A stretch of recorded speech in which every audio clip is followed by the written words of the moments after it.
It happens, no doubt, that from Bristol you've crossed in a casual way, and have sailed your yacht in the summer in the blue of Swansea Bay. Well, it isn't like that in the winter, when the lighthouse stands alone, in the teeth of Atlantic breakers that foam on its face of stone. It wasn't like that when the hurricane blew and the storm bell tolled, or when there was news of a wreck and the lifeboat launched and a desperate cry for men.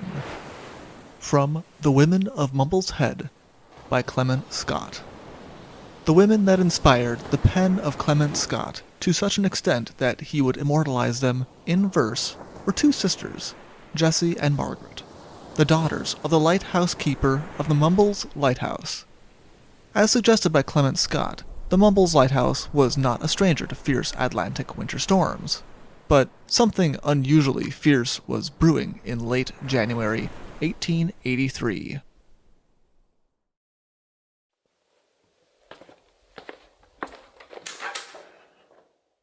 Hello, and welcome to the Shipwreck Archive. Thank you. Would you happen to have the story, Women of Mumbles and Admiral Prinz Adalbert? Here we are. Enjoy!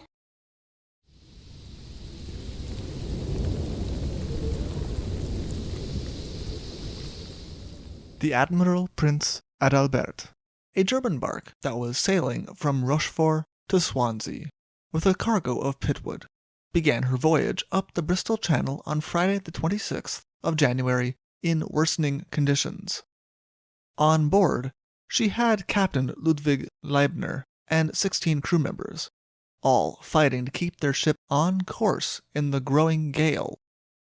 Since the middle of the week, winds had begun to blow hard, but around 4 in the morning on Saturday, the wind took on a more frightening strength, and it was accompanied by hail and rain. They were now steering in darkness, completely counting on the guidance of the lights of the channel. The Admiral Prinz Adalbert was missing part of her rigging, and her men were exhausted. Captain Leibner ordered the ship's anchor be dropped and signals sent for a pilot boat to come to their aid and guide them to safety. The flares were fired, but in such terrible weather conditions, no pilot was willing to take the risk and come to their aid. Around 9 in the morning, Abraham Ace, lighthouse keeper of the Mumbles Lighthouse, could see the bark coming up the channel, clearly completely unmanageable. Around the ship he could see a small steam tug, and for a while he strained to see if the tug was towing the Admiral Prinz Adalbert or not. By 9:30, he could say with certainty that the tug was not connected to the bark. That was not for want of effort, though. While for several hours the pilot boat had not responded to their signals for a pilot to come help them, a local steam tug, the Flying Scud, did decide to answer, though not for free. Aware of the danger, as well as the Admiral Prinz Adalbert's desperate need, an agreement was reached that they would receive £500 if they were able to tow the bark to safety. With this deal reached, they did their best to earn their pay, but to no avail. Under the force of the storm, both of the ship's hawsers snapped, separating them from the tug. They were once again forced to weather the storm on their own, and now they were drifting towards danger.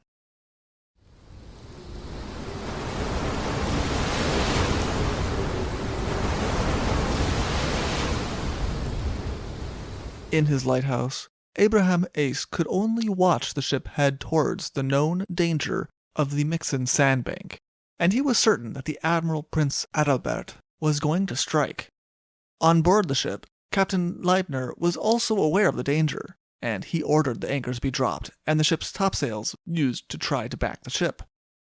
The chain of the first anchor parted, and the second one dragged in the force of the storm. The ship was carried by the waves onto the rocks to the west of the Mumbles Lighthouse. Lighthouse keeper Ace was not the only one aware of the danger that the people aboard the Admiral Prinz Adalbert were now in. Almost immediately, the life-saving crew from Mumbles could be seen going into action. Trying to fire a rocket with a line to the ship, while also getting the lifeboat ready to launch. Even as they did so, the waves were not done with the Admiral Prinz Adalbert, and the boat was bumped repeatedly by the waves until her masts fell from the repeated battering and the waves washing over her. As it became increasingly clear that the rocket was not going to be any use in this situation, the lifeboat was manned and launched.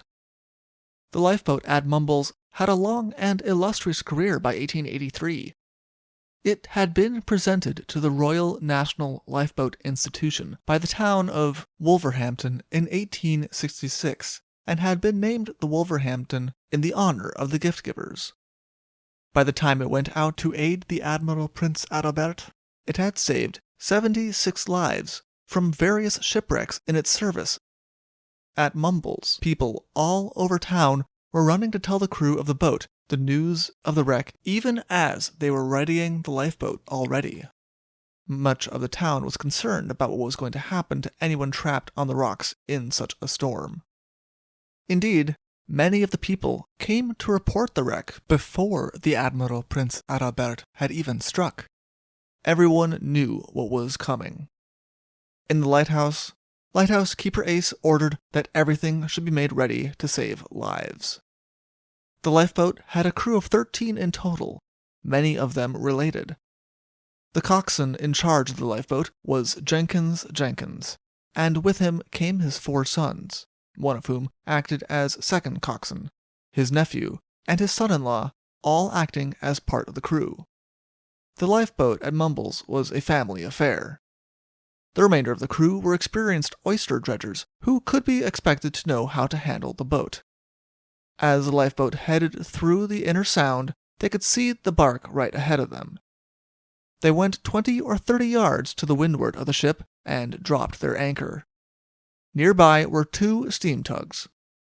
One was the Flying Scud that had already attempted to tow the Admiral Prinz Adalbert.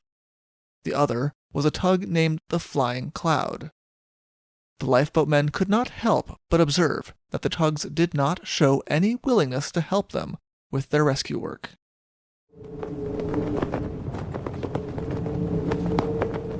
It was the intention of the lifeboat to get a rope to the Admiral Prinz Adalbert and haul her crew to safety that way. The crew on the bark, realizing their intention, got a lifebuoy over the side with a rope attached, and the crew of the lifeboat managed to haul it up and then attach their own 4-inch thick rope to it, and this was pulled onto the Admiral Prinz Adalbert. This rope helped them bring 2 men from the ship and into the lifeboat. But, in attempting to bring a 3rd man off the ship, a crewman named Peter August Raberg, disaster struck. Raberg had actually taken the rope against the captain's orders. It was the intention of Captain Leibner that they should have the boys leave the ship first, because he was concerned that the ship would break up before they could all evacuate. In Captain Leibner's words, "Boys are boys, men are men. The boys go first." The first 2 to travel along the rope were some of the younger members of the ship's company. But when it came time for the 3rd person to go, Raberg snatched the rope from the boy's hands. In spite of Captain Leibner telling him not to go and to give the rope to the boy, he began to proceed down the rope. Unfortunately for Raberg, it was while he was dragging himself along the rope that a giant wave crashed over them. On board the Wolverhampton, the lifeboat crew had been so focused on their rescue mission that they failed to notice that the rope that connected them to the ship had been chafing. Even if one of them had noticed, the roar of the storm was so loud that it was said that none of them could hear one another even if they did try to speak.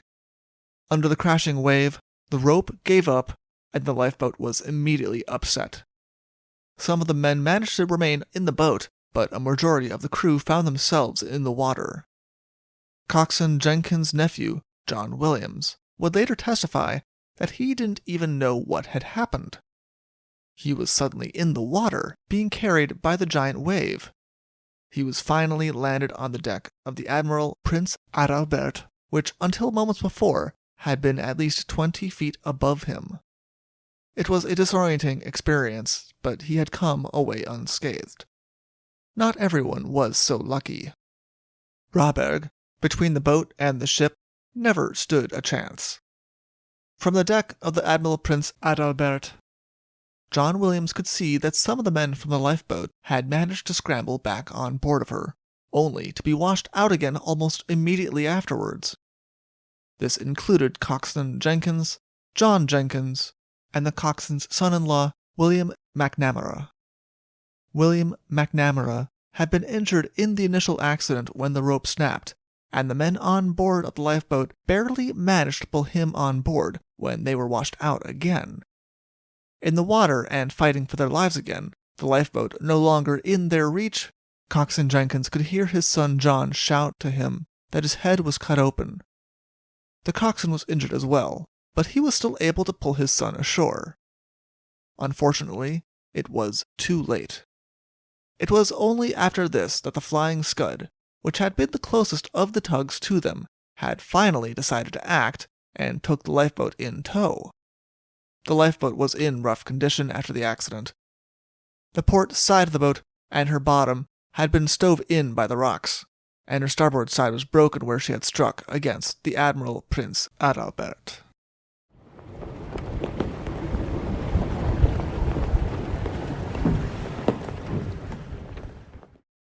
From his vantage point on the ship, John Williams could also see Jenkins Jr., who was covered in blood, and George Jenkins, whose leg was broken, get washed onto Bob's cave under the lighthouse, where he lost sight of them. Both men had managed to remain in the boat when the rope had snapped, but when the boat had slammed into the side of the Admiral Prinz Adalbert, both men had been badly injured and thrown into the water. Amazingly, the two members of the bark's crew that had been rescued before the accident had managed to hold on and remained in the lifeboat the entire time, being brought to safety under the tow of the Flying Scud. The people on the shore could only watch in horror as the lifeboat was pitched around by the sea, and the men who were well-known members of their community ended up in the sea and in grave danger. The people at the lighthouse had an even better viewpoint, and the daughters of the lighthouse keeper decided that they could no longer watch. In spite of their father's warning them to not go near the water, they both ran outside. Margaret Wright and her younger sister, Jessie Ace, tied their shawls together to use as a rope and brought William Rosser, who had been a member of the lifeboat crew, to the shallows. Once he was near enough, they waded out and helped him to shore. Nearby, one of the soldiers stationed near the lighthouse, a man named Gunner Hutchings, pulled another member of the lifeboat crew, John Bridger, to safety. Slowly the tide ebbed, and the men who were still trapped on the Admiral Prinz Adalbert, including John Williams, were able to scramble down and walk along the Mixen sands. Completely submerged when the ship struck, when the tide went out, the sands became a firm path for the shipwrecked sailors, even in the harsh storm. Though it had been the concern of everyone, both on the shore and on the ship, that she would not last long enough for low tide in such a powerful storm, the 885-ton ship had been able to offer enough shelter for no one to be washed off of her. The men walked to safety.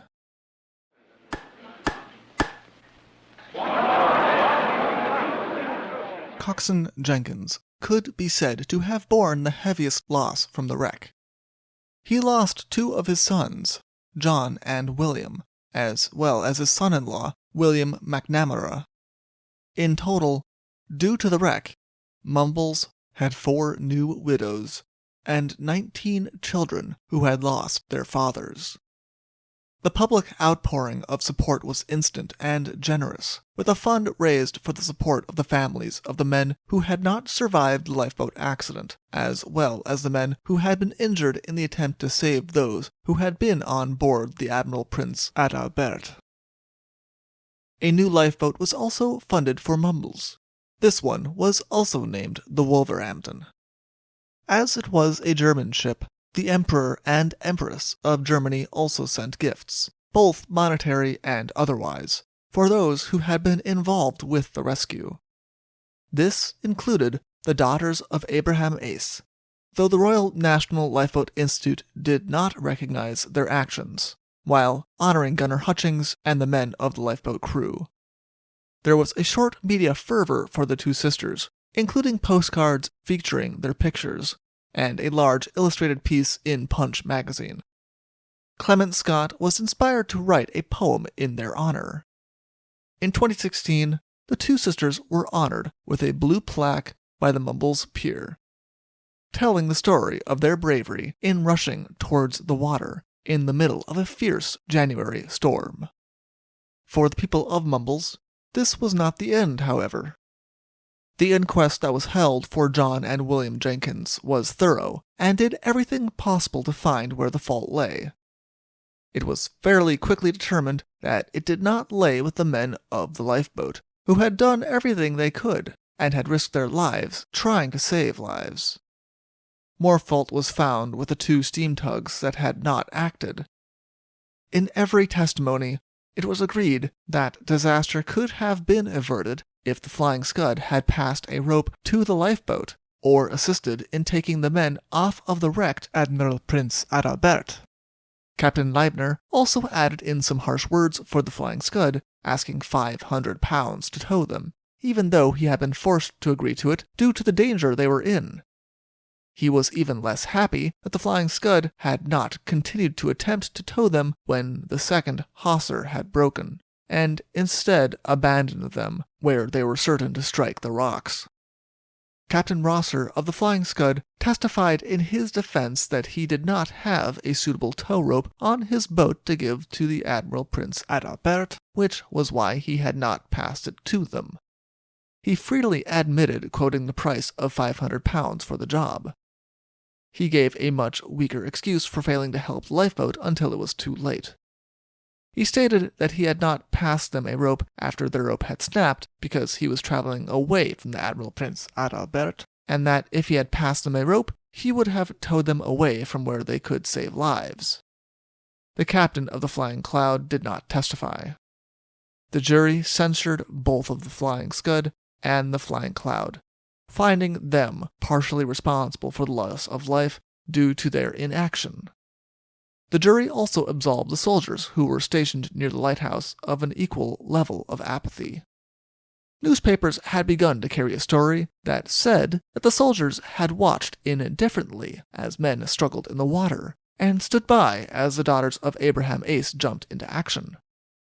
No one who had been present and actually witnessed what had occurred agreed with this version of events, and Gunner Hutchings saving one of the lifeboat crew could be seen as clear proof against the story of apathy.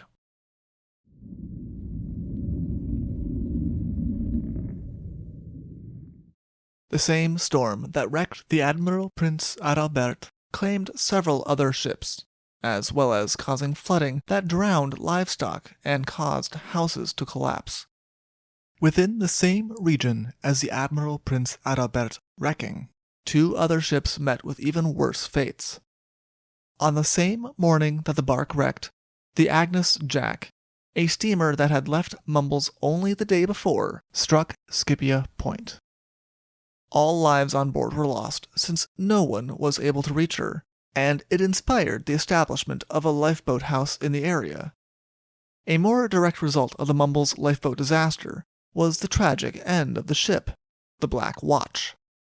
After she was witnessed dragging her anchor near Port Call, the Mumbles lifeboat was called for, but was at that time only reported otherwise engaged.